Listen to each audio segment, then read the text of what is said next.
Hello, and welcome back to Sawdog Woodworking. Today, we're going to be building a mirror because none of us want to walk out the door looking like a disheveled scragamuffin.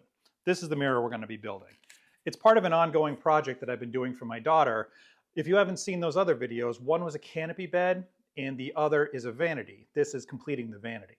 Those are both in the description, linked in the description if you want to see those.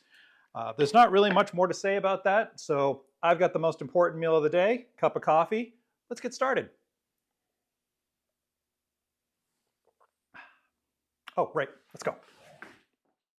The materials list for this project really isn't that long. You're gonna need some mirrored glass, obviously. I used a 1x3 and I used pine for that. You're gonna need some wood glue. You're gonna need some hot glue and a finish of choice. I ended up using paint, but obviously you can use whatever you want. Finding glass for this project was not easy, at least not cheap glass. You can buy acrylic. It's kind of bendy and acts like a funhouse mirror, and regular actual mirrored glass costs a lot.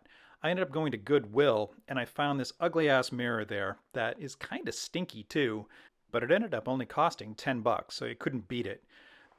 I had to liberate it from this stank catching cloth. A little bit of work with a razor knife and a heat gun ended up working out pretty well for that.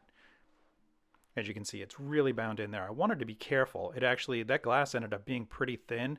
I'm going to save this part and I glue it to the back of the glass later on. I don't show it, but it does happen. So as I said, a little bit of heat gun and a razor knife, and I got the edges of that mirror cleaned up pretty well. They're not perfect, but the nice thing is those are going to fit inside the frame, so you won't see the beat up edges. You can see I didn't get them perfectly clean. So I've cut 4 pieces and each one has a 45 on each edge. That's going to be our mirrored frame. I'm going to take these pieces over to my table saw.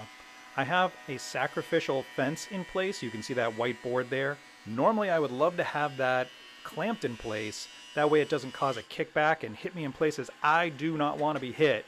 But I just couldn't find a way to clamp this particular board without it being in the way of the work. You can see it kind of slip sliding along right there. If that catches the blade, it can throw it back and cause some serious damage. So I'm just being very, very careful, but also setting a bad example, so I apologize. I have a 3/8 inch dado stack, those blades there, and I'm cutting what's called a rabbet into this board. 3/8 of an inch is enough to accept the thickness of the glass as well as that backer that I said that I glued to the back of the glass to give it a little extra support. The blade itself is 1 inch high. That's going to give me a little bit of a lip for the glass to sit in when I glue it to the back of the frame. With all my rabbets cut, I bring the pieces back over to the assembly table. I'm going to glue the corners and then I'm going to clamp them in place.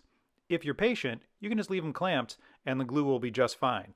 I'm not that patient and I have the luxury of not having to wait, so I've bought these self-drilling finish screws, and what they do is allow me to screw that in place, bury the head in the wood, and then cover it with this extra frame that I'm going to be putting on.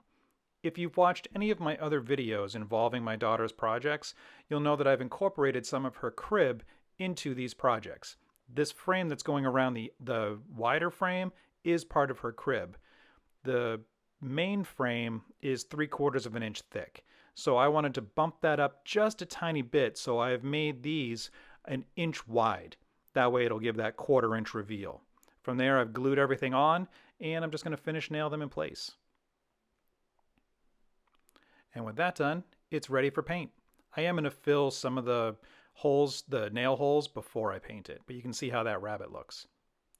I chose black paint for this. Brushing it on didn't go as well as I had hoped. I did prime everything first. This black paint went on a little thick. It's kind of old, so I had to sand everything down with 220 grit in between coats, and I ended up getting a really fine roller to finish this up. Now I'm going to put these picture frame hangers back. These aren't the ones I pulled off. I bought some new ones, and these just nail in with a little tack hammer.